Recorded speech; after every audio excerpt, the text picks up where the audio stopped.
23 million Libyan veterans have been wired for war, but never rewired to come home. Cry Havoc is a one-person play by a military veteran who seamlessly interweaves Shakespeare's most famous speeches with personal experience to help us understand the national crises we face when we fail in integrating our veterans. Ladies and gentlemen, this is Cry Havoc.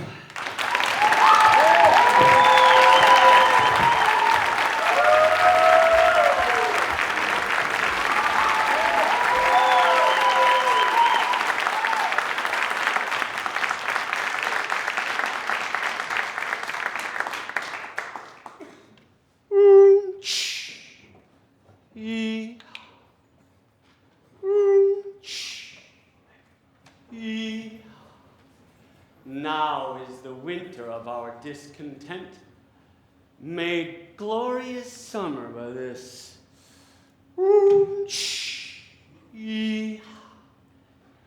Montana, midnight. I'm standing outside between two passenger cars. Our train is slowly grinding its way up the Rocky Mountains. I want a better view, so I climb up in between the two passenger cars, and I sit on top of the train. There's a full moon. I can see perfectly. Pristine snow-capped mountains from horizon to horizon. The grasslands behind us that took days to pass through. A herd of something grazing in a clearing off in the distance. I can smell the bark on the trees. Oh, that crisp mountain air. The occasional blast of diesel exhaust from the engine. It's 1991 and I am AWOL from the Army, which is unbelievable because I worked so hard to get into the Army. Now here I am, nearly 6 years into my career, and I'm running away. Why? What the hell is wrong with me? What the hell is that? Cross pole! Ning, ning, ning, ning, ning, ning, ning, ning, ning, ning, ning. 1967, La Crosse, Wisconsin. Gene McMullen Wolfert's womb. I'm just a fetus. But I'm drinking a vodka gimlet. One of many. You see, Mother Jean has already had 3 kids and a miscarriage, nearly fatal. She doesn't want another one of either. I'm a mistake. But what are her options? So, like a good Irish Catholic in the late 1960s, she's having a few drinks. Besides, the doctors tell her I won't live. They assure her I'll never come to term, and if I do come to term, I'll be stillborn. And if by some miracle I'm not stillborn, I won't come out normal. Ta-da! 9 months later, she shoots me out and spends the rest of my childhood ignoring me, while love forswore me in my mother's womb. 7 years later, Breezy Point Tavern's parking lot. It's below zero. I'm in my father's Ford pickup truck. He's in the bar, drinking. I'm being punished. Here's our routine. He picks me up after school and drives me here, to Breezy Point Tavern, where I sit next to him, quiet, invisible, until, all right, old buddy, old pal, help your old man up. Hey, you're not going to tell your mother we were here, are you? No, Dad. You give your word of honor? Yeah, Dad, I give my word of honor. Because once you give your word of honor, you got to keep it. That's what buddies do, right? Yeah, Dad, I give my word of honor. Did your father take you to the bar? Don't lie to me. Did he take you to Breezy Point Tavern? No. Why are you lying to me? I can smell the smoke on your clothes. Go to your room. Why would you honor your mother? You're grounded. So she is punishing me for lying to her, and he is punishing me for ratting him out. Therein do men and children seldom differ. 8 years later, Logan High School, wrestling practice. I'm a freshman. I'm 5'1", 95 pounds. Ne'er ye a hair of manhood to be discovered on this body. I'm in top position over a sophomore, about 155 pounds. The coach blows the whistle. The guy grabs my head with one arm, grabs my legs with the other arm, stands up, flexes me over his back like a rag doll, jumps up in the air and body slams me on the mat. Tears my diaphragm, contuses my spine in 2 spots. I'm paralyzed from the navel down. Within a few days, I'm able to walk again, but muscle spasms have deformed and contorted my body so that I lean to the right and slightly back. I walk with a limp, and I have to carry my spine just so, because if I don't, hey, Wolfie, yeah, I re-injure the spine and have to start all over again. Admission to the rehabilitation ward of Lutheran Hospital. No, not that rehab ward, at least not yet. No, this is for stroke patients, where I, at the age of 15, am admitted with senior citizens recovering from strokes, where I receive physical therapy that feels more like marathon torture sessions as they grind on muscle spasms that are so calcified they appear on bone scans and x-rays. Pool therapy, transcutaneous electrical nerve therapy, occupational therapy. I needed it. And then they discharge me to continue this routine. And for the first time in my life, it feels as though my mother is paying attention to me. Not the fire and brimstone speeches of my youth. You know, the, don't do that or you'll burn in hell for eternity. I always wait to see if there's any Irish Catholics in the room.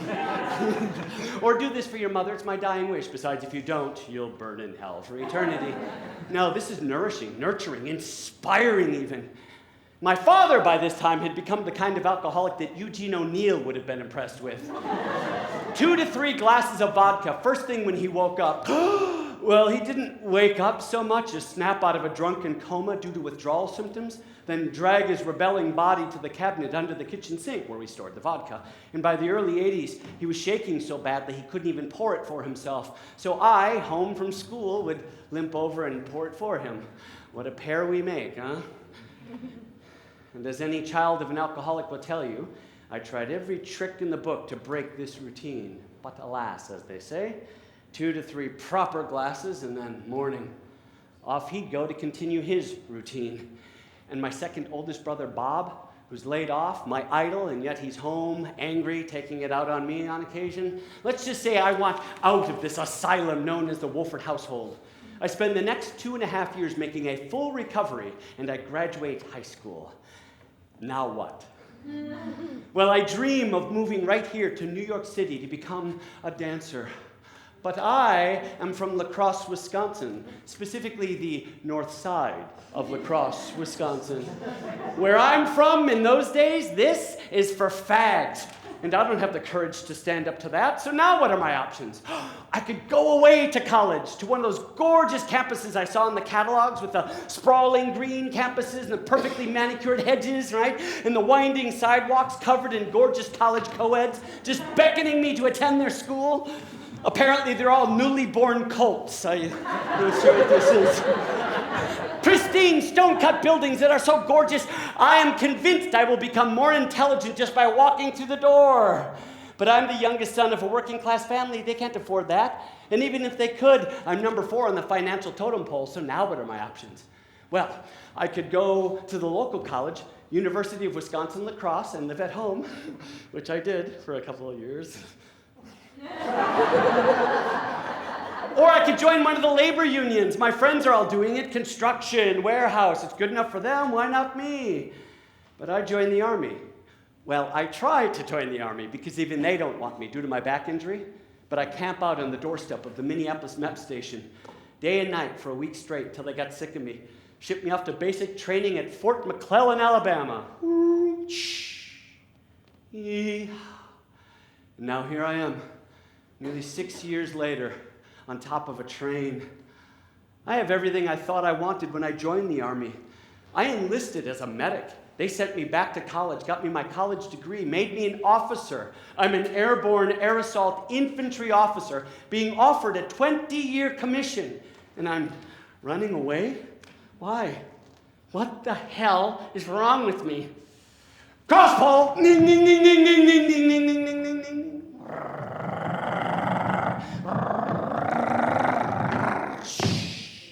Fort Irwin, California, midnight, no moon. I'm on an APC, armored personnel carrier, with my best friend Marcus. Roger, you guys ready in that right flank yet? That's a negative or no go over. Roger out. 0103, we are on a standby. I say again, we are on a standby. Over. Roger, understand, standby. Roger out. Driver, hold position. We are on a night live fire for Bradley fighting vehicles. Marcus is in charge. I'm just along for the ride. We had been through a lot together. Infantry officers basic course, Ranger school, the first Gulf War, and now this. Desert training for the second wave of the first Gulf War, should it be necessary. Roger, we're ready in this right flank. Roger, standby. 0103, permission open all lanes. Roger, all lanes are open. Roger out. Driver, here we go. All lanes are open. I say again, all lanes are open. Commence firing. The pitch black night sky explodes with countless Bradley fighting vehicles firing their 35mm tracer chain gun ammunition downrange. Sparks fly from the barrels. Red and purple streamers flow in every direction from the tracer rounds. It looks like a battle scene from a sci-fi film. Some of the tracers are bouncing off the targets and up into that pitch black night sky. Some are bearing into berms and starting little fires. The vehicles rumble and lumber under their huge heavy load, rattling on those steel tracks, firing and maneuvering into the range. Spent gunpowder and diesel exhaust pours into our open turret.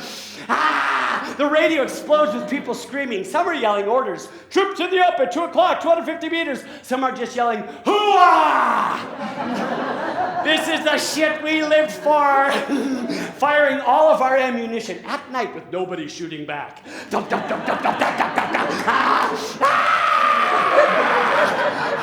On the right flank, one of the Bradleys mistakes our observer controller vehicle for a target, turns the turret and begins firing. Check fire, goddammit! 0103, we're taking friendly fire. Close the range, I say again, close the range. Driver, back us up off the berm. That's friendly fire you feel. Now, this is a roughly 10-ton homogeneous steel vehicle, but it's bouncing around like a Volkswagen Beetle being bashed with sledgehammers. It's designed to protect against small arms fire, like pistols and rifles. These are 35mm tank killers. Luckily, they're the target rounds, the non-explosive. Otherwise, we'd be dead already. And the guy's a horrible shot. Most of the rounds are hitting the ground first and then bouncing up off the side of the track. But it was inevitable. One of the rounds finally punches through the armor, bounces around inside the track, and hits Marcus right in the face. Check fire, God damn it! 0103, we need a real-world medevac. I say again, we need a real-world medevac. We have a casualty. Driver, back us up to the medic stand. To the on-site medic, drop the hatch. Marcus is hit. He has a pulse. And I can tell he's breathing because his chest is rising and falling. And all I can think is, thank God, because I couldn't find his mouth to breathe for him if I had to do CPR. His head is like an overinflated water balloon, covered in flesh, being held together by my hands and the helmet, jiggling as we race to the on-site medic stand. We arrive, drops the hatch. All that spent gunpowder and diesel exhaust pours in. Medic shows up and freaks out, can't get the IV in, so he packages up Marcus while I put the IV in. And after what feels like a lifetime, medevac finally arrives. UH-60 Blackhawk, I can tell just by the sound. And as it lands, it pushes all of that idling diesel exhaust inside the track, along with its own jet fuel exhaust. They grab him, load Marcus up on the bird, and off he goes. Nothing but a disappearing strobe light in that pitch black night sky. So foul and fair a night I have not seen. His heart beats for another few days. But by the end of the next week, I'm handing a folded flag from his coffin to his weeping widow and 2 baby girls.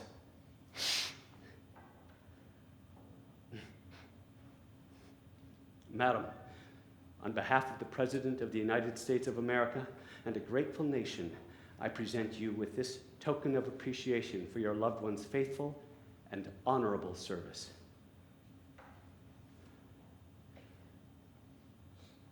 But break my heart, for I must hold my tongue. Cross pole. Ding, ding, ding, ding, ding, ding, ding, ding. Shh. Yeah.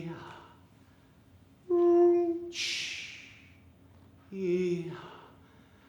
Our train has just passed over the Continental Divide, and we are descending the west side of the Rocky Mountains. And as the train is consumed by this dense layer of fog and the moisture from it soaks through my clothes, I decide to hop off at the very next stop. Stumptown Station, also known as Whitefish, Montana. I'm sitting on a handmade wooden bench that's part of a handmade wooden deck that's in front of a handmade wooden railroad station, the original from when they built the railroad through Montana. This bench, this deck, and this railroad station, and the original buildings built in the area were built from lumber cut right here, hence the nickname Stumptown Station. And as the sun cooks off that dense fog in layers like curtains, it dramatically reveals this big mountain that was right there. And its name, I shit you not, is Big Mountain. Because they have a knack for naming things in Montana. And as I sit there breathing that crisp mountain air, the bark on the trees, the bench, the deck, the railroad station, even those long gone rotting stumps, it's nothing like La Crosse, Wisconsin, nothing like Fort Benning, Georgia, and certainly nothing like Fort Irwin, California. So I grab my rucksack and I start exploring this town of 4,000 people. And I end up in a theater. Not a movie theater, but a proper playhouse where they enact plays. Me, the youngest son of a working class family who had never even been to a play before. Me, the infantry officer. I'm supposed to be a manly man, doing manly things in a manly manner. With other men. Me, the youngest brother of Bob Wolfert, who once caught me doing ballet in the basement. We had an old black and white TV, yeah? And it was before cable and satellite, kids. So we had antenna, and I had to put tinfoil on the antenna just to alleviate enough static so that I could make out the moves. What are you doing? Nothing. What are you doing? I'm screwing around, Bob. What are you doing? I'm dancing, all right? Come here. No, come here! Get up. No, get up. I'll beat your ass lying down or standing up. Now get up! Why are you doing this, Bob? Because I don't want you to be a homo. So I bought a ticket to a play because men at some time are masters of their fates. The fault, dear Brutus, lies not in our stars, but in ourselves that we are underlings. And besides, fuck Bob. So I bought a ticket to a play, checked my rucksack, took my seat, just as the house lights are fading.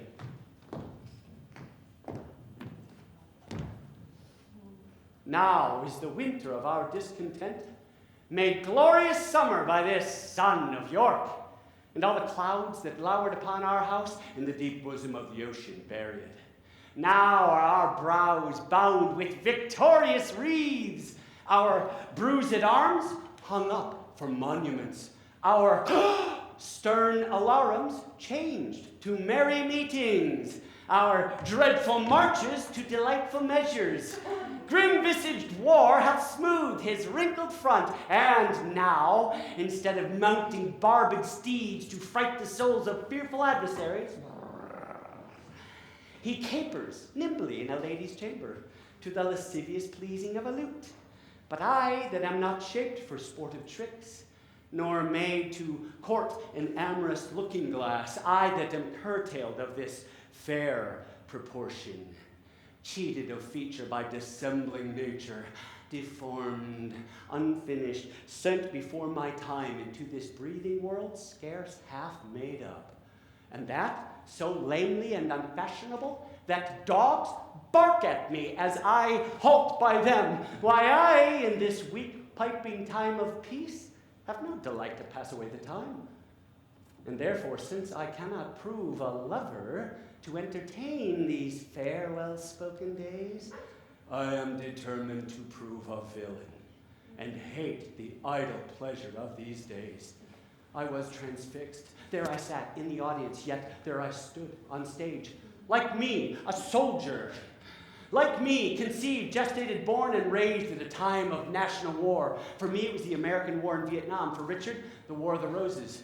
Okay, sure, my family wasn't murdering each other to become the King of England. But but some days it felt like they might. Like me, deformed. He even had the same posture I had when I was paralyzed in high school, to the right and slightly back. And like me, in spite of our deformities, joining the military and excelling. And like me, finding that military service is probably now over. And like me, wondering, now what? Now what? Who am I now? And as the play goes on and we meet his mother, their relationship, Shakespeare, Booby, call me, we should talk. Richard is on his way to war. Nothing can stop him except Richard. Mother? You know that movie Ghostbusters? I'm actually asking you. I can see you. Yes? No? Good, excellent. And I mean the original, not the sequels. Yeah? There's a moment in that. You remember the moment in the movie where they say, do not cross the streams of your Ghostbusters guns, because if you do, all life will stop and every molecule in your body will explode at the speed of light. That's what happened to me watching this play, hearing this poetry, feeling this rhythm in my body, seeing a veteran on stage. I couldn't sleep that night. Well, I rarely slept in those days anyways, but that night it was because I had a mission. That mission was to be at the bookstore the instant that they opened so that I could buy the book. Richard I, by this Shakespeare fellow. And I don't get the no fear Shakespeare, you know, that has the explanations on the other side. No, I get the Oxford, and I start reading it, and I can't understand a goddamn word. So I rent the movie, and I follow along, and that Ghostbusters feeling continued and grew inside me, so much so that I reported back to the Army and resigned my commission to go to graduate school for acting. I gave up. Two people were going to help me pay off my student loans.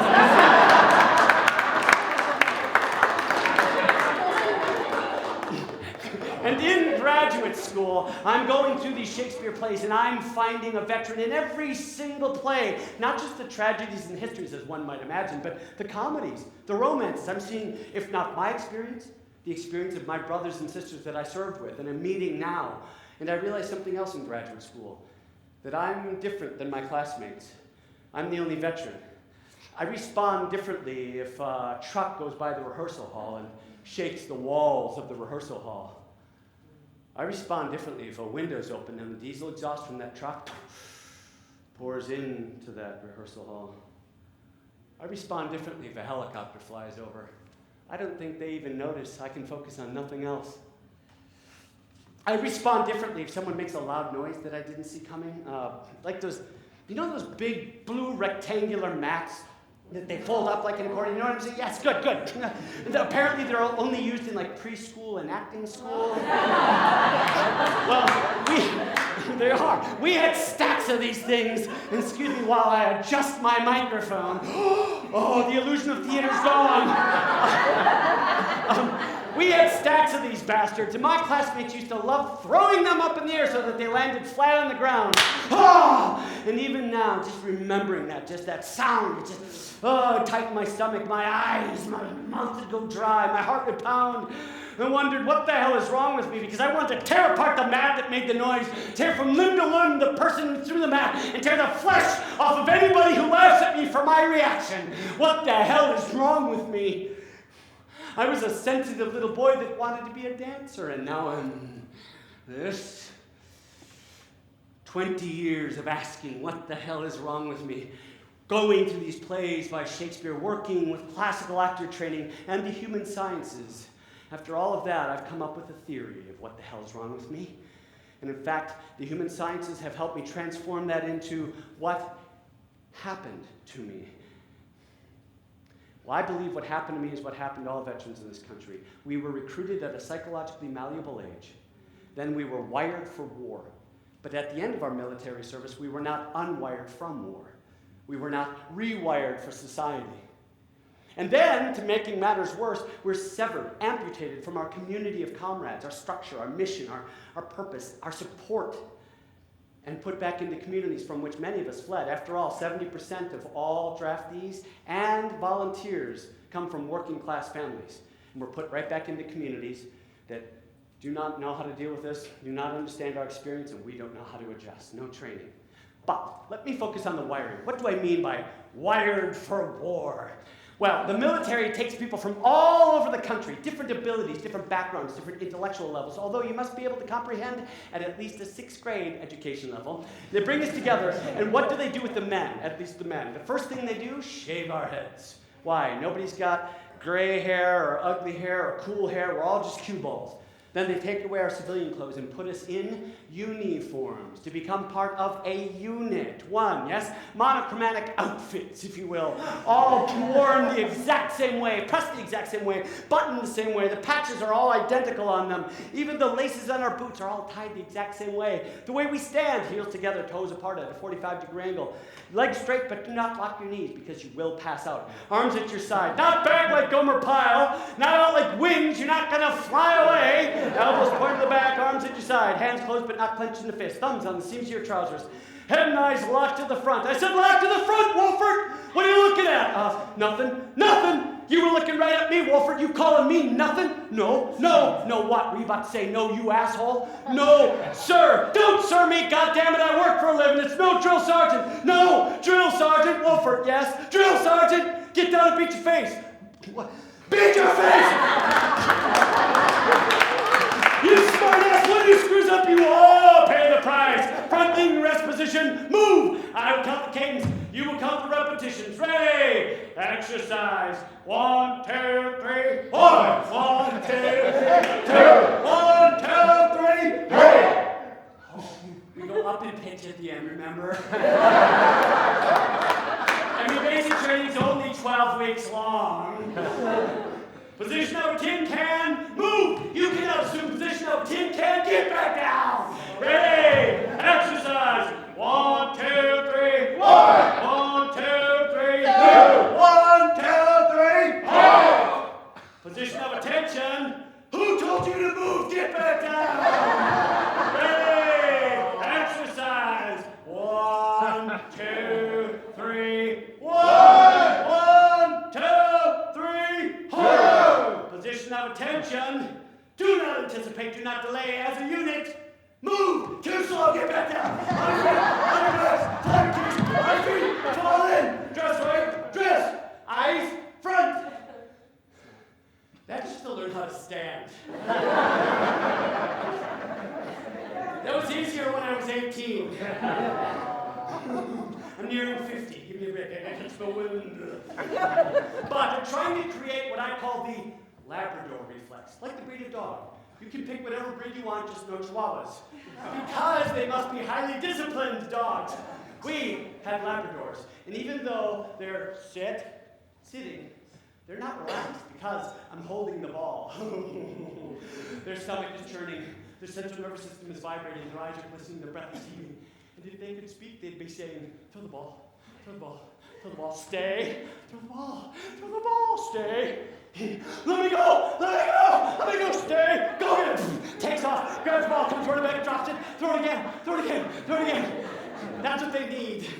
They need us to respond to orders without thought. They need us to need the orders. Then they transform that, the respond to orders without thought, into respond to a threat with violence. What do I mean? Bayonet training, hand-to-hand combat training, rifle training, every branch, Army, Navy, Air Force, Marines, and Coast Guard, and stop it. You can always tell the other four, like, the bastard child Coast Guard. The poor bastards, they risk their ass every day too, y'all. And they all, including us, and regardless of what job that you do, water purification specialist, nurse, or infantryman, everyone learns how to fire the rifle to kill. What? Not deer and bear or rabbits or anything, no. Humans. Human silhouettes pop up. They're just a target. A threat. Ah, poof. A threat. Ah, poof. Threat. Ah, poof. Weeks and weeks we train this. And then for those of us who go infantry, they continue this training. We conduct what's called combat drills, pre-canned responses to certain stimuli. For example, incoming! I'm on the ground before they finish the word. They work on this until it's just automatic wiring. Fire ambush, return, fire violently, take cover, fire and maneuver, eliminate the threat. Notice the order. Return, fire, take cover. Notice the words, the verbiage, the language. Clear the objective. Not kill people, but rather terminate the enemy. You know? For weeks and weeks we do this. And by this time I'd become an infantry officer, and I had my own team. And I was convinced that in my first firefight I would be like one part Rambo and one part John Wayne. Right? Invincible to bullets, standing, returning fire violently, giving orders with command and authority. Go and get them, pilgrims. Yes, I know, if I actually spoke like that, they'd shoot me in the back, but you get the idea. But the truth is, the bullet ripped by my body, and I ducked behind a tree and tried to bury myself like one of those sea creatures that lives at the bottom of the ocean. And when they're scared, they bury themselves in sand until it's safe, and then they keep eating plankton. You know? So I ducked behind this tree and realized, oh shit, I'm in charge. If I don't do something, my men die. Shoot back! Alpha team, online, M60 on me, lay down suppressive fire. Bravo team, bound around to the right flank and kill those fuckers. Once more onto the breach, dear friends, once more! Or close the wall up with our English dead. In peace, there's nothing so becomes a man as modest stillness and humility. But when the blast of war blows in our ears, then imitate the actions of the tiger. Stiffen the sinews, summon up the blood, disguise fair nature with hard-favored rage. Then lend the eye a terrible aspect. Let it pry through the portage of the head like the brass cannon. Let the brow o'erwhelm it as fearfully as doth a galled rock, or hang and jutty his confounded base, swilled with the wild and wasteful ocean. Now set the teeth and stretch the nostril wide. Hold hard the breath, and bend up every spirit to his full height. On, you noblest English, whose blood was fed from fathers of war-proof. Fathers that, like so many Alexanders, have in these parts from morn till even fought, and sheathed their swords for lack of argument. Dishonor not your mothers. Now attest that those whom you called father did beget you. Be copy now to men of grosser blood, and teach them how to war. And you, good yeomen, whose limbs were made in England, show us here the mettle of your pasture. Let us swear that you are worth your breeding, which I doubt not. For there is none of you here so mean and base, that hath not noble luster in your eyes. I see you stand like greyhounds in the slips, straining upon the start. The game's afoot. Follow your spirit, and upon this charge cry, God for Harry, England, and St. George, follow me! God for Harry, England, you're not following me. Why? What the hell? Leaving me to my death. Because we're in a theater. There's no threat there, and you've not been Labradored, or at least most of you. But let's say we all were Labrador, just for the sake of argument. Let's say we're not in the theater, but on the field of battle. And let's say that we've all been Labradored. And let's say you were able to overcome your natural human instinct to run from danger and actually run towards the danger. My question for you is, once you arrived, could you shoot to kill? Before you answer, don't, because it's a trick question. Only those of us who've been there know. And for those of you who thought, hell yeah, man, I'd shoot to kill, the truth is, history and science are not on your side. In his book, On Killing, psychologist Lieutenant Colonel Grossman estimates that only 10 to 15% of trained men and women actually shoot to kill. Throughout history, 10 to 15%, that suggests to me that we're not wired to kill. If we were wired to kill, why wouldn't that number be higher? If we were wired to kill automatically, why would our military have to spend so much time, money, and resources on training us to kill? They could just give us a rifle and go. And not just our military, but all militaries around the globe throughout history, 10 to 15%. However, we do get temporary spikes. Temporary spikes. For example, Pacific Theater in World War II, we get these spikes around 50%. How? How do we increase that killing percentage? One big way, we must unleash the berserker. Anyone? Berserkers? A couple? Awesome. Ancient Norway, before the Vikings even, these legendary warriors carried huge, heavy-bladed weapons. These are not the foils, épées, and sabers of medieval Europe. No, these are gigantic broadswords and battle axes, and they're used for smashing and gashing and slicing and hacking. And these berserkers wore bear skins, because presumably they killed a bear. They didn't kill a bunch of rabbits and make a vest out of it. No, they killed a bear. And they wear this bear skin because it protects them against the elements. After all, it is ancient Norway, and it protects them against the enemy's blades. And yet, in the heat of battle, these berserkers would throw off their bear skins and go berserk.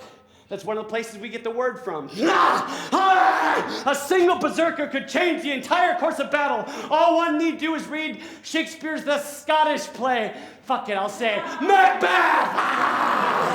At the top of Macbeth, he hacks his way through the enemy to get to the traitor and cuts him from the nave to the chops and fixes his head upon our battlements. That's a berserker. That's what's expected of each and every one of us that signs the line. Water purification specialist, nurse, or infantryman. But how? How do you get that from that? Well, one of the best ways, it turns out, is camaraderie. One of the best ways to build camaraderie is combat. Iraq, 8 years ago, a Marine squad, mechanized, that means they're on vehicles, driving through a city in Iraq, lead vehicle, as happens so often, but we saw so rarely on TV, disintegrated by an IED, improvised explosive device. Now remember my battle drill. Return fire, take cover, fire maneuver, eliminate the threat. However, they're in the middle of a city, and there's what's called the rules of war. They can't just return fire in every direction. They will kill innocent men, women, and children who had nothing to do with the IED. So instead, they hold fire, pull a perimeter, begin taking fire from a window about 250 meters away. They fire a rocket, blow up the room. And just like I did a little bit ago, they send a squad around to clear room by room to get to the location from where they were taking fire. The point man, 18 years of age, in country about 2 weeks, kicks in the door. Strewn about are insurgents. Notice the language. Insurgents, not people. First guy, clearly dead. Second guy, nothing but a torso, also clearly dead. Third guy, intact. Point man kicks him, guy says, groans. He says, shit, this one's still alive.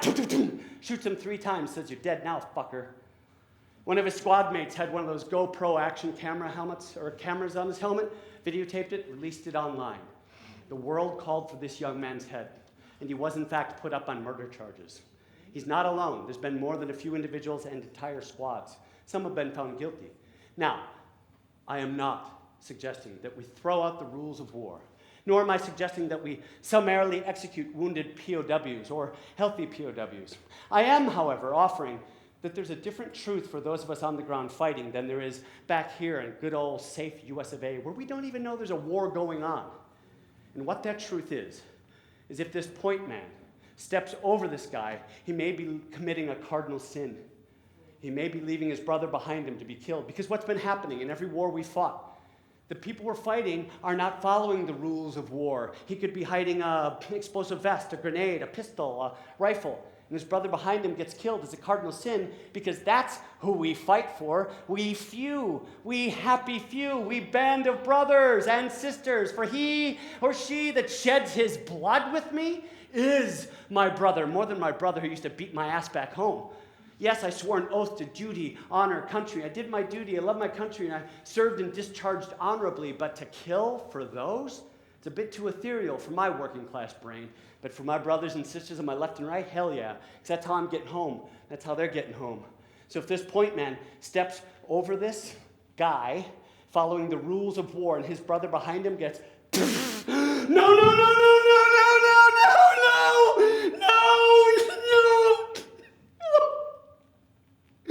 Pardon me, thou bleeding piece of earth, that I am meek and gentle with these butchers. Thou art the ruins of the noblest man that ever lived in the tide of times. Woe to the hand that shed this costly blood.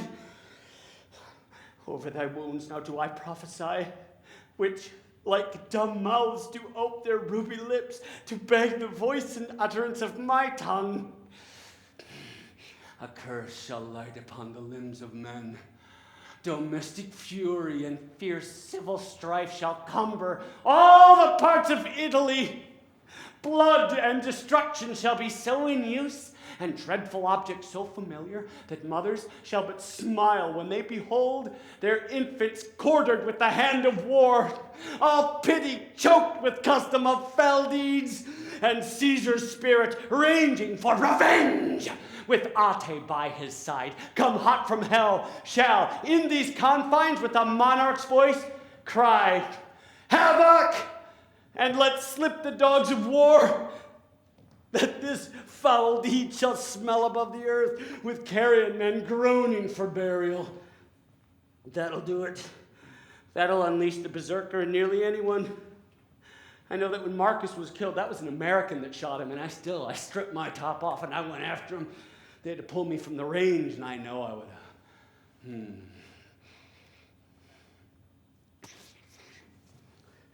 This battle that I described of the Marines unit lasted about 8.5 minutes. Imagine that, 8.5 minutes every day, all day for a 6-month tour or a year-long tour, or anticipating that 8.5 minutes down every hallway, down around every corner, down every alleyway and street corner, every Doritos bag possibly being a IED to launch this. And then, without any retraining or rewiring, coming back home with the instincts that kept them alive over there, but are unuseful and unwanted back home. And then know this, that only 2.5 million men and women fought these 2 wars in Iraq and Afghanistan.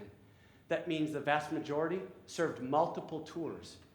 So how do they go from a tour, no rewiring, come home, and then go back for a second tour, a third, a fourth, a fifth, and sixth, which is not uncommon, by the way? What happens to the rules of war on my 5th tour when yet another one of my brothers or sisters is killed from one person in the middle of a crowded marketplace? Do I say, excuse me, could you help me apprehend the person who did this? Because I need to follow the rules of war. Yes, I know you consider us the invaders, and you probably know the person who did this or are related to them or more afraid of them than us, but could you help me apprehend them? No. To our best mercy, give yourselves, or like 2 men proud of destruction, defy us to our worst. For as I am a soldier, a name that in my thoughts becomes me best, if I begin the battery once again, I will not leave the half-achieved Harfleur till in her ashes she lie buried.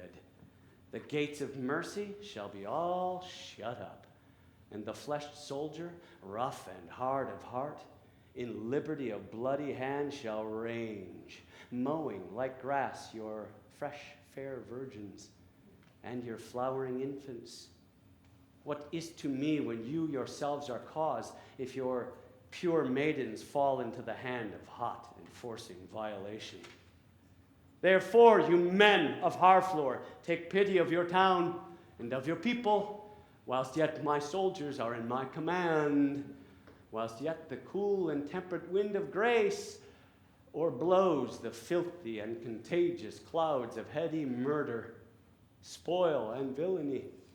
If not, why in a moment look to see the blind and bloody soldier with foul hand defile the locks of your shrill, shrieking daughters, your fathers taken by the silver beards, and their most reverend heads dashed to the walls, your naked infants spitted upon pikes, whilst the mad mothers with their howls confused do break the clouds, as did the wives of Jewry at Herod's bloody hunting slaughtermen. What say you? Will you yield, and this avoid, or guilty in defense be thus destroyed? This is no idle threat that Henry's making. He will give the actual ancient order of Havoc and let his men rape, pillage, and burn. And just so we don't think, oh, right, that was from ye olden time, Shakespeare's day, right? Milord and Milady and Havoc, yeah? No. What about the My Lai massacre in Vietnam? For those of you who don't know, during the American war in Vietnam, there was a village called My Lai. And an American patrol had to pass by it every single day. And every single day they were ambushed, sniped at, or booby-trapped. And one day, one too many of their brothers was killed. They gave the order, marched down into My Lai, burned it to the ground, and executed everyone, men, women, and children. And just so we don't think, well, right, that was Vietnam War, right? There was a draft, there were drugs, it was crazy time. What about Abu Ghraib in Iraq? Just to pick one from that war. What about the Special Forces sergeant in Afghanistan who had served 4 tours? And during his 5th tour, during that Quran burning business, if you're a news junkie like me, there was that wacko in Florida burning Qurans, which caused a spike in attacks against Americans in Afghanistan. And during his 5th tour, in that mess, one of his brothers was killed that day, and that night, he marched out into the community and executed 16 people in their sleep. Men, women, and children. And just so we don't think, well, right, that's a crazy bet, right? It was 5 tours, of course. Shit happens. It was a war. What about bombs, who create what we call collateral damage, the sterilized term for the killing of innocent men, women, and children? Bombs in and of themselves are havoc. They don't discriminate. They don't say, right, combatants, non-combatants, die, live. No, they may not take our fathers by the silver beards and dash their most reverend heads to the walls. They bring the walls to their heads. They may not spit babies upon pikes, but they crush them in their cribs. So havoc is alive and well wherever there's combat, and yes, even at the hands of the United States military. And aren't I just a ball of cheer on this Tuesday evening? Aren't you glad you traveled to Queens to hear me talk about this? But I'm just telling you the truth as I know it. And the men and women that I've served with and that I've been working with for the past 20 years know it. Now, someone who doesn't even threaten havoc and just is a berserker and brings it wherever he goes is Coriolanus, an actual ancient... A big fan, I see. Are you family? Coriolanus, they're the ones who offered to pay my loans. I love you. Say whatever you want. Coriolanus is an actual ancient Roman general, pre-Julius Caesar, and another one of Shakespeare's veterans. And the deeds of Coriolanus should not be uttered feebly. It is held that valor is the chiefest virtue and most dignifies the haver, if it be. The man I speak of cannot in the world be singly counterpoised. At 16 years of age, he fought beyond the mark of others, slew 3 opposers, and in that day's dread feats, when he might act the woman in the scene, proved best man in the field, and for his meed was browbound with the oak. His pupil age, man entered thus. He waxed like a sea, and in the brunt of 17 years of battle, he lurched all swords of the garland. For this last I cannot speak him home. His sword, death's stamp. Where it did mark, it took. From face to foot he was a thing of blood, whose every motion was timed with dying cries. Alone he entered the mortal gate of the city, which he painted with shunless destiny. Alone came out, and with a sudden reinforcement, struck Corioli like a planet. Now all's his, when, by and by, the din of war gan pierce his ready sense. Then straight his doubled spirit requickened what in flesh was fatigate. And to the battle came he, where he did run, reeking o'er the lives of men, as if 'twere a perpetual spoil. And till we called both field and city ours, he never stood to ease his breast with panting. That's Coriolanus. That's what's expected of each and every one of us that signs a line. And that's a berserker. When I first read Coriolanus, the first name that popped in my head was Henry Lincoln Johnson. Anyone? Anyone? One. For shame. He's local. All right. World War I, 1917, the vasty fields of France. You have a role to play in this story of Henry Lincoln Johnson. You must be the Germans, not the Nazi Germans. Sieg Heil! Nein, I would not do that to you. No, that would be cruel. No, you are the Prussian Germans, yeah? You have fancy handlebar mustaches. Even the women tonight have fancy handlebar mustaches. And you have these black helmets with fabulous spears on top.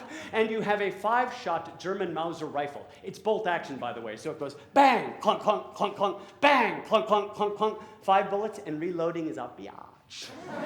And you are in a trench. This is the age of trench warfare. And you are aiming across no man's land. At me, the French, in my trench. And we have apparently a bad cartoon villain accent.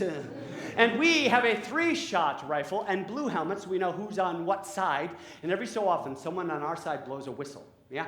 We charge at you while you mow us down with covered and concealed positions, artillery, landmines, hand grenades, until there's so few of us to continue attacking that we blow the retreat whistle. We turn around and we run back to our trench. But apparently tonight we chasse back to our trench. And the next day, someone on your side blows a whistle. You attack us. We mow you down and you run back to your trench. By 1917, 14 million people have died in this style of warfare. 14 million. Meanwhile, back here in New York City, Henry Lincoln Johnson is 5'5", 115 pounds. He's roughly the size I was as a freshman in high school, but he's around 19 years of age. We don't know his exact age because he fled the Deep South during the epidemic lynchings during the late 1890s and early 1900s, if you know your American history. Epidemic lynchings. Henry Lincoln Johnson, 5'5", 115 pounds, dark-skinned African-American man, fled the Carolinas and wound up here in New York, where he reported to the 369th Infantry Brigade in Harlem, an all-black regiment. And because they're an all-black regiment, they cannot serve alongside an American white regiment, because it's still segregated until up around the Korean War. But remember, 14 million dead, the French are saying, we did not care about melanin content. Bring us troops, President Wilson. So President Wilson sends a 369th to serve alongside the French units, and they give them their blue helmets so they know which side they're on, the 3-shot French label rifle, and Henry Lincoln Johnson had acquired a 18.5-inch bolo knife, and they gave him a belt, just like this one. But instead of a mic, it's a bolo knife. Yeah? And he's in a trench, and they say, aim that way. Welcome to the war. The second night in country, Henry Lincoln Johnson and Needham Roberts, his buddy, are put out on what's called LPOP, listening post, observation post. It's early warning against night attacks. So Henry Lincoln Johnson, at 5'5", 115 pounds, taking a rifle that's 4.5 feet tall, with bayonet, it's taller than he is, and a case of grenades, and his buddy, Needham Roberts. And they have to crawl out into no man's land at night, quietly, because if you hear us, you'll send up a flare and ruin our night permanently, shall we say. They crawl out to the LPOP, which is nothing more than some duckboard platform surrounded by some rusty barbed wire, and they prevent a night attack, because by this time you had perfected night raids. You send 25 of your most highly trained soldiers to capture, torture, and kill these LPOPs. Not only does it wreak havoc on the psyche of the men in the trench who are trying to sleep, but it leaves them open to a night attack. So Henry and Needham are there, their second night in country, and they hear a noise. Now, what would you do? Would you? Or, out of a sense of camaraderie for your brothers sleeping in the trench, do what Needham Roberts did, which is crawls out to see if it's the Boche Germans. It is. He comes running back. It's the Boche Germans. All hell breaks loose. 25 versus 2. Ooh, they start throwing grenades at each other, firing. Needham Roberts is immediately upended by one-year grenades. His legs are useless, but he's lying on his back, still throwing grenades at you. Henry Lincoln Johnson fires once into the pitch-black darkness, twice, bang, clunk, clunk. Third round, into the chest of a German leaping over the barbed wire at him, point blank, boom, shoots him dead in the chest. Guy falls at his feet. Right behind him, another German leaping over the barbed wire. Henry Lincoln Johnson, 5'5", 115 pounds, now out of bullets, grabs his rifle that's as tall as he is, like a baseball bat, and boom, smashes the guy in the head, knocks him unconscious. 5'5", 115 pounds, Henry Lincoln Johnson begins running around the battlefield, swinging his rifle like a baseball bat while you shoot him, stab him, and throw grenades. Look familiar? Ah! Henry turns to see if Needham is all right. Needham has been surrounded by 4 Germans. One is strangling him. The other 3 are dragging him off to capture, torture, and kill him. Henry Lincoln Johnson turns to rescue Needham Roberts. One of the Germans he knocked out has come to, starts firing his pistol, hits Henry 3 times. Left forearm, left thigh, right hip. Drops to his knees in a pain I can't even imagine, much less describe to you here this evening. Henry turns around to find the German pointing the pistol point blank at his head. Henry pulls out his bolo knife and disembowels the German. The German's guts fall out. He drops to his knees. Henry stands up over him. Now here's where a little bit of myth creeps in. Because according to Henry, the German said in perfect English, The son of a bitch got me. I'm going to give it to him. I wasn't there. But we do know by all accounts that Henry yelled, yeah, and if you get up this black son of a bitch, I'll get you again. Buries his bolo knife so deeply in the German's head, it cuts his cap in half. Boots the head off the blade, runs, hacking his way through Germans to get to Needham Roberts, butchers the largest one that's strangling them, while the other three wisely blow the retreat whistle and run away. The remaining that are left alive drag their battered, bleeding bodies off the battlefield. One stops to look back. Henry throws a grenade at him, covers Needham Roberts, evaporates the last remaining German.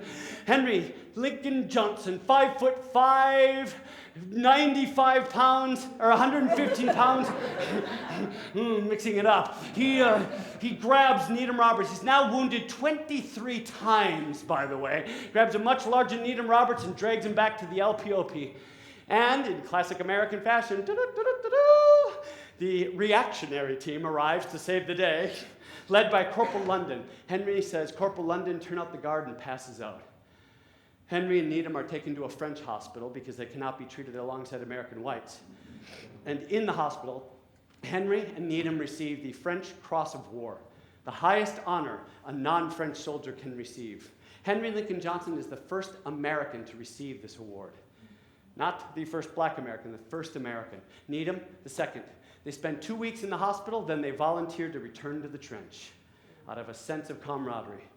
When they hit the trench, it's the beginning of the all-out Allied assault to push through the German resistance towards the Rhine River.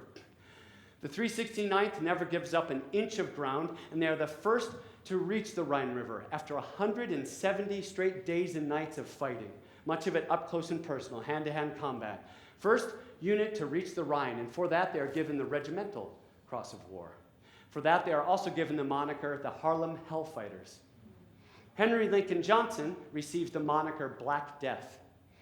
Then, at 11 a.m. on November 11th, which we just celebrated, the armistice, which has become Veterans Day. But in 1917, they sent him home. So good luck with that.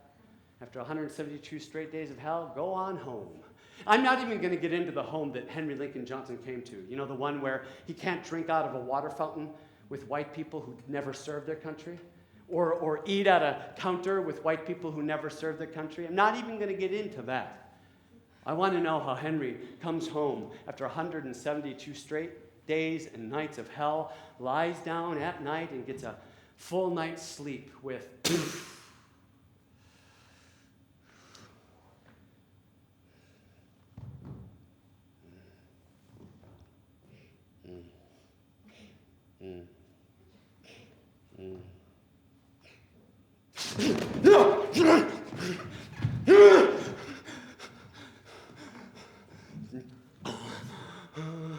soft I did but dream.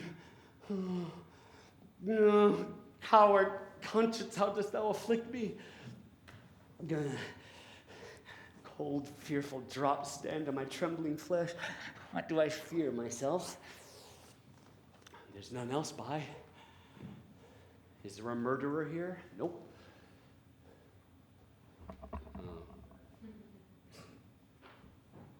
Yeah. I am. Methought the souls of all that I had murdered came to my bed, and every one did threat tomorrow's vengeance on the head of. Even 15 years after I got out of the military, I didn't sleep right. I would get about 2.5, 4.5 on a really good night, maybe 5 or 6 if I drank enough. And I would rarely spend more than a couple nights in a row next to a young lady because I'd beaten, bobbed, and thumped several. I'd even choked a couple. It's dangerous, impossible to explain, and embarrassing. One night, I'm lying next to this amazing woman named Dawn, way out of my league, by the way. And I had my doozy, the one where I, when I have that one, I am up. I have to start drinking right away because I am thought it might be a few hours, might be a few days, even a couple of weeks. I am just wrecked. And I had it lying next to her. I sat up and she grabbed my face, which I don't recommend doing to a veteran in that state. But she did. And she said, Stefan, you're home. You're safe. Go back to sleep. And I did. And I slept the rest of the night, which I had never done before. And the next morning I said, Dawn, you marry me or I will kill you. Oh, I don't even kill bugs anymore. I capture spiders and release them outside. But I did propose. And she said, yes, but there are 25 million living veterans. They don't all have a Dawn. What about the ones that don't have that? It's no wonder that countless wives, husbands find their spouse up in the middle of the night, staring out into the darkness. Oh, my good Lord, why are you thus alone? Tell me, sweet Lord, what is that takes from thee thy stomach pleasure and thy golden sleep? Why dost thou bend thine eyes upon the earth and startle so often when thou sittst alone? In thy faint slumbers I by thee have watched, and heard thee murmur tales of iron wars.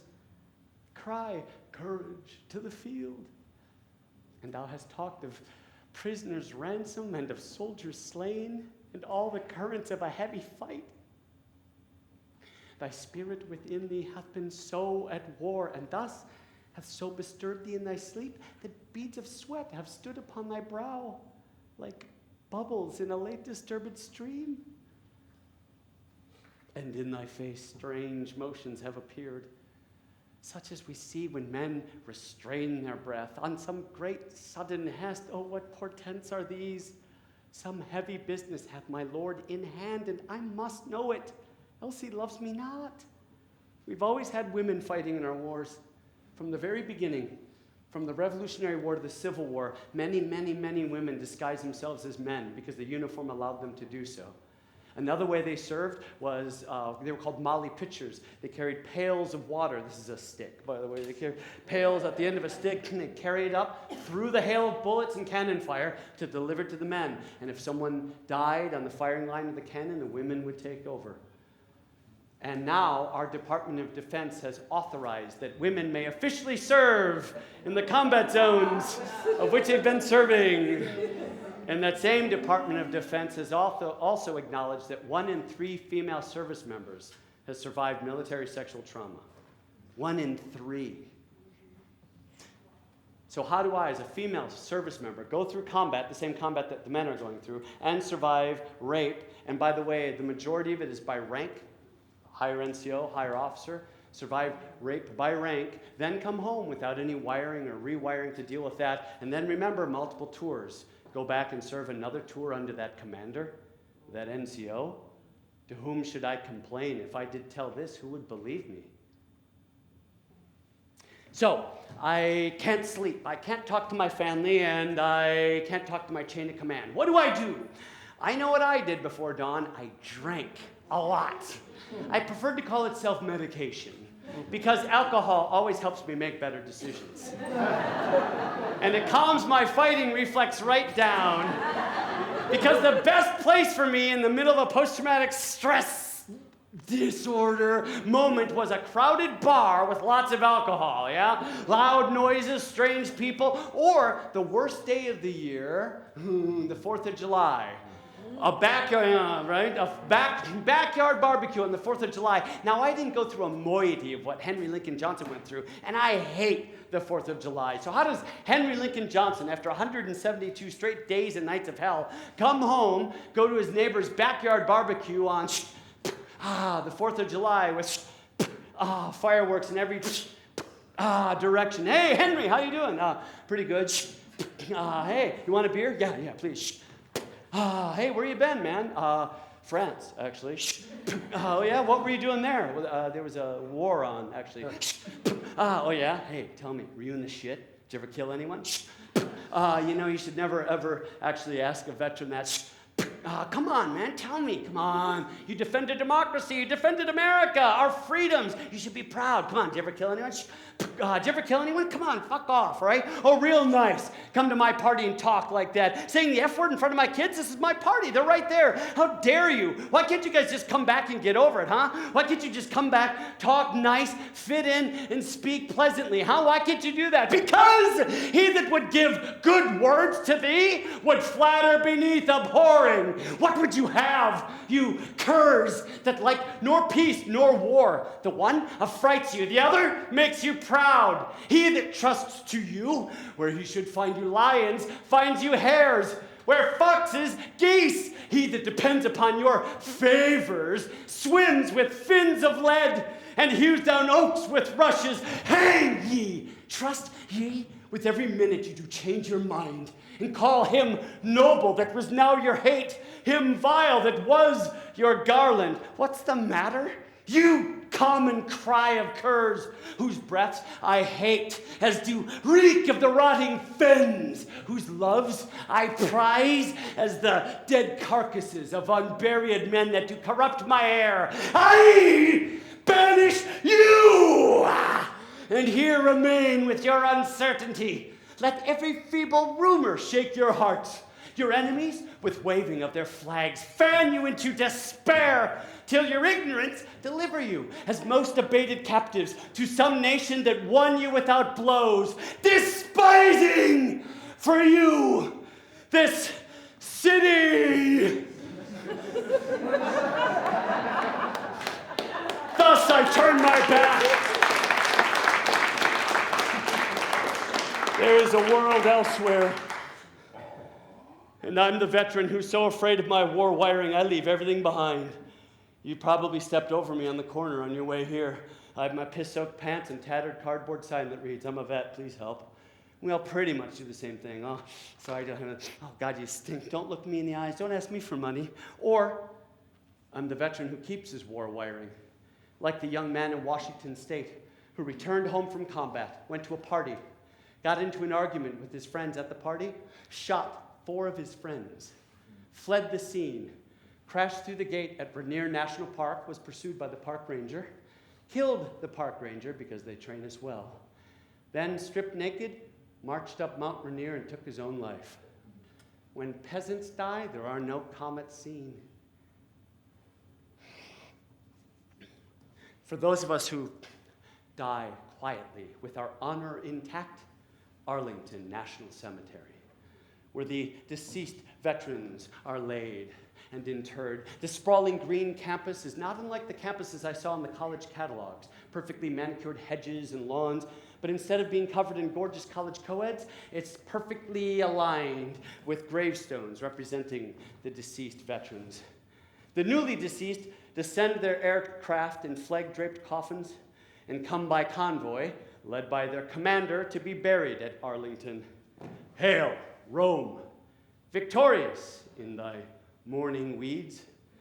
Behold the poor remains, alive and dead.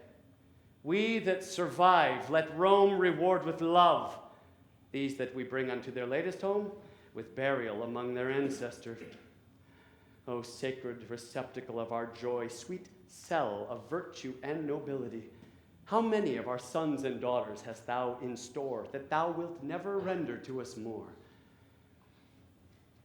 In peace and honor rest you here. Henry Lincoln Johnson, hero of World War I, just this past spring, posthumously received the Congressional Medal of Honor, the highest award that the United States can give to a soldier, sailor, Air Force, airman, or woman, or Marine, or Coast Guard. It's for uncommon valor. And yet, during his lifetime, Henry Lincoln Johnson received no awards, no honors. His story was used to sell war bonds, but he was dead by the age of 33. He drank himself to death. And when he died at the age of 33, he was suffering what today we'd call post-traumatic stress disorder, was a severe alcoholic, was estranged from his family, wife and kids, was penniless and homeless. In peace and honor rest you here, Henry, free from worldly chances and mishaps. Here lurks no treason. Here no envy swells.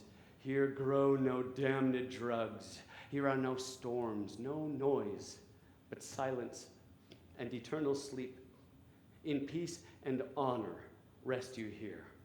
Honor, cries a veteran from the crowd, wondering what he's to do between his time in the service and his time in the grave. Yeah, honor pricks me on. But how if honor pricks me off again once I come on? How then, huh? Can honor mend an arm? Can it? No. Or a leg? Nope. Or take away the grief of a wound? No. Honor hath no skill in surgery then? No. Well, what is honor? A word. And what is in that word? Honor, honor, honor, honor. Ere a trim reckoning. And who hath it? Who hath it?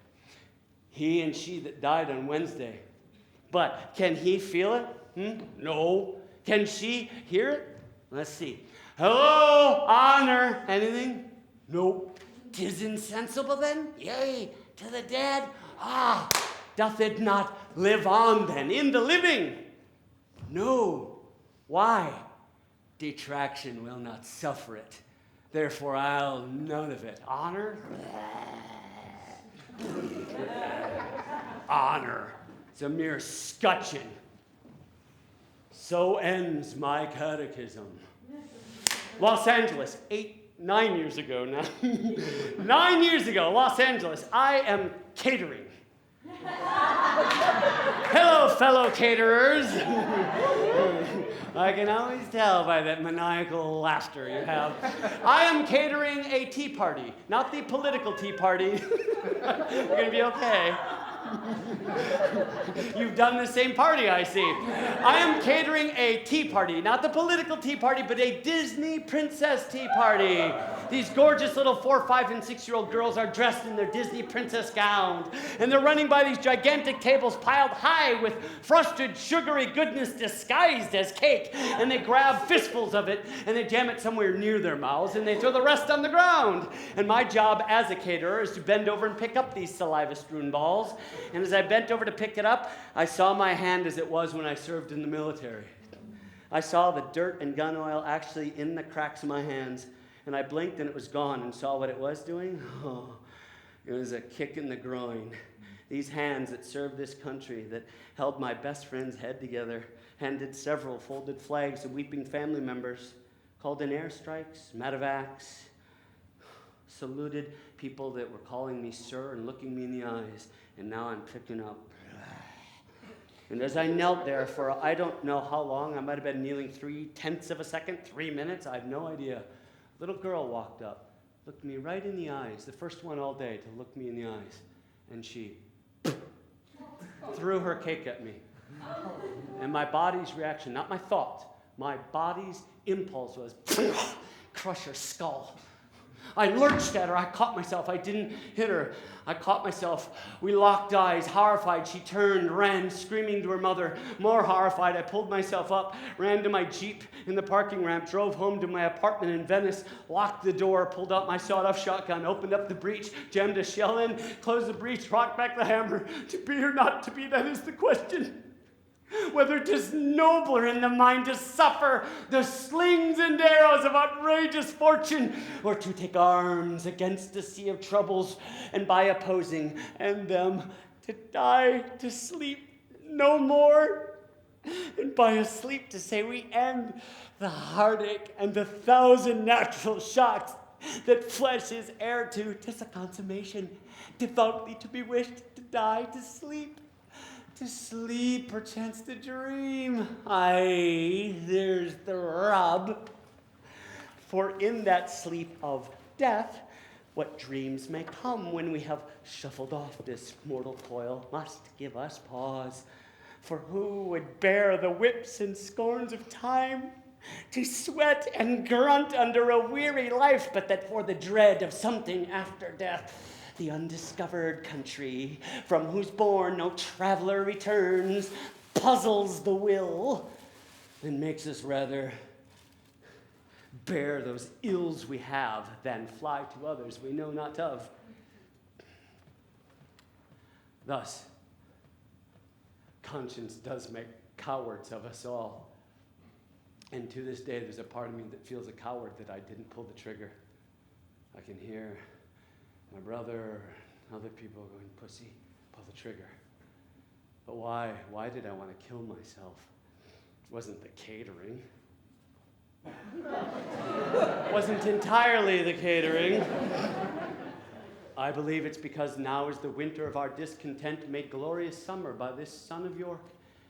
Now are our bruised arms hung up for monuments, and now what? I believe it's because we're wired for war, but not unwired from war, not rewired for society. You know, when I went into the military, I had a recruiter that helped prepare me for life in the military. But when I got out, where was my decruiter to help prepare me for life after the military? And I know people say, well, the VA, isn't that what it's for? Well, no. I want to say, honestly, I am not here to tag on the VA. I know there's scandals, I know there's problems, but there's a great many veterans getting a great deal of good from the VA. There's more good than bad, and it's better than the alternative, so let me just say that. But what most people don't know is we are not automatically signed up for the VA. And it's a somewhat laborious process, as some of us have heard and know of.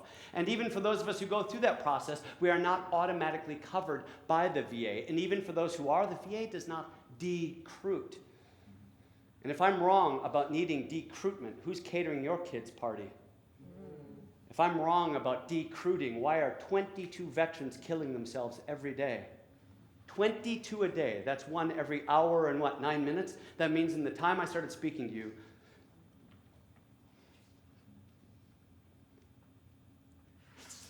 someone who served this country took their own life, and by this moment, another one has. Southwestern United States, the Lakota Nation and Navajo Nation. It is my understanding that they keep their veterans outside of the community, put them through a series of rituals and cleanses, and then when they bring them into the community, it's not a ticker tape parade that lasts a couple of hours and then, see you later, don't bug me anymore, but rather the entire community gathers, and they take responsibility for their veterans. They say, your grief is my grief. Your joy is my joy. If I'm eating, I'm making sure you're fed. If I'm driving somewhere, I'm seeing if you need a ride. If I don't hear from you, I'm knocking on your door. 2015, Tuesday night, New York City, LaGuardia Community Center, college. The Little Theater. Now what? Now what?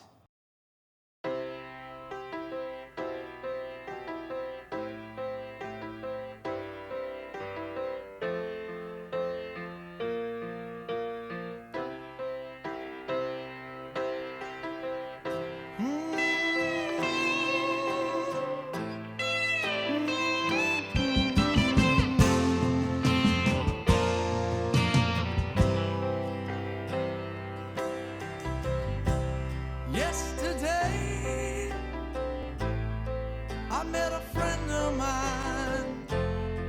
I haven't seen him for a while. Well, how you been? How about a drink or two? We both answered with a smile.